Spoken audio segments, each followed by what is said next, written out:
I think we got an interesting situation at 85 and 205. Not that you're going to fight 85, but the 85 champ is Anderson Silva. I think they're really going to be looking for people to step up and fight these guys because that was, yeah, hey, credit for Forrest for stepping up, and he tried. For sure. Wow. That was impressive. Or maybe it wasn't impressive. Did Forrest make it easy for him?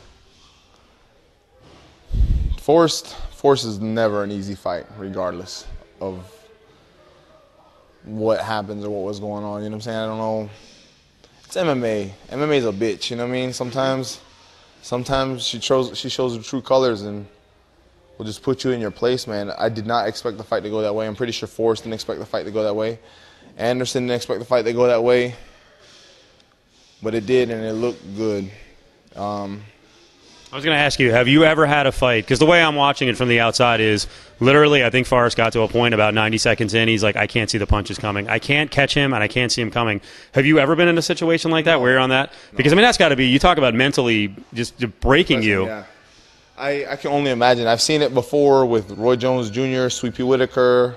You know what I saw in person? The worst time I saw it was Diego Corrales, who's passed away since, but against Floyd Mayweather, you could see him in the ring like, I can't see the punches and I can't hit him.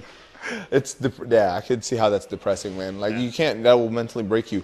Not even physically, you know, somebody just pushes you so hard you break. If you just can't hit the person and the person just keeps touching you and you don't know where it's coming from, I can see how that would kill you on the inside and out, you know. It's going to drain your heart, it's going to drain your mind, and your body's just going to follow. But do you think there are guys out there, probably including yourself, who can match not only Silva, because I give Silva more credit because he's done it consistently now for 11 fights, and Machida, but there are guys out there, right? Because sometimes what happens with the MMA fans are like, no one can beat these guys. I don't know if that's the case. I think there are people out there who think they can beat them. Yeah, of course, man. We wouldn't be MMA fighters if we didn't think we could beat a certain person, you know? It was like, oh, I can beat all these guys except for this guy, this guy, this guy, this guy. It's like, come on, man. You shouldn't be fighting then. You should be able to think that you can beat everybody. Whether it's realistic or not, your coaches should decide, you know? His style, man, it's sick. I mean, he finds your rhythm, dances to it, and picks you apart at it, you know? Like Forrest said in his interview, you know, somebody's going to beat Anderson one day and say, oh, that's all you had to do? How about you be the guy to figure out what that one thing all you had to do was? I'm not going to put myself on the same level as Anderson. I would never say that just because, like you said, Anderson been destroying people for a long time. It would be a pleasure to fight him, though, for sure. Yeah. I'm not picking a fight with Anderson by any means, but when I watched that fight, I was like, Jesus, that's how you'll find out where you're at. Go fight Anderson and you'll find out whether you're here, or somewhere in the middle, you know? You'll find out quick. You have a lot of boxing training, too. I've said consistently for like the last year, tell me if I'm way off base or I need to change this a little bit. I still don't think that Anderson could box Roy Jones and be competitive in a boxing match. That's how good Roy Jones is, even at 40. I don't think so either. I mean, Anderson's the man at MMA, and so I train with pro boxers, and I'm always good for the first round. I can train with pro boxers first round. Yeah.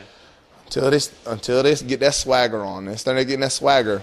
And they just punch different, man. They punch different than MMA guys do. It doesn't matter which MMA guy you're talking about. There's some MMA guys who started pro boxing and now fight MMA, you know? And they're still getting knocked out and getting dropped, but they never got to Roy Jones' level. There's a different level, you know what I mean? Anderson probably take out, I'll say maybe 75, 80% of the boxers that are out there right now, even the top level guys. We talking about Roy Jones, one of the elite, you know? Even though he's aged right now, Roy Jones the first person to put one hand and the other hand behind him during a match, move his head. I got to tell you, Anderson looked like that a little bit against Forrest. Against Forrest. Wow, he moved before the punch came. He moved here, the punch came, then he moved over here, and then the punch came over there. I was like, what the hell? But yeah, but that's what he looked like. But that's Roy Jones during a boxing match. I think it was a title fight, wasn't it? And he stuck his face forward like this. Still couldn't do it. Still couldn't get hit. So, I don't know. I'd love to see the fight. Roy Jones versus Anderson Silva would be badass. But it's a boxing match, man. First and second round might be good.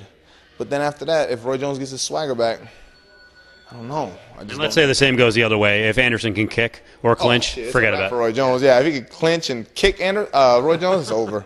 Roy Jones had never been kicked in his leg before. He might fall apart after one or two. Yeah. I know when Ray Mercer dealt with that and he just beat Sylvia, but there was a fight, I think in K1, where he got kicked once and he was like, that's it. He's like, I'm done. Hey, let's close on this. We've got a lot of high-profile guys at 205. Yeah. Obviously, you'd like a big fight against one of those guys. Liddell may come back. I'm sure that would be a great fight for you. Tito Ortiz is back. Do you think the politics of UFC would allow someone like a Brandon Vera, who, right now you're kind of a mid-level guy at 205, to get a fight against Tito? What do you think? You think they would keep him away from you? They have to, unless they want that boy to lose. They have to. Call me a mid-level guy if you want. If you sign on the dotted line, I'm going to whoop your ass. That's you know what I mean? Is that an insult to say, you could be in the 5 to 9 range at 205 in UFC? Nah, the range is so deep.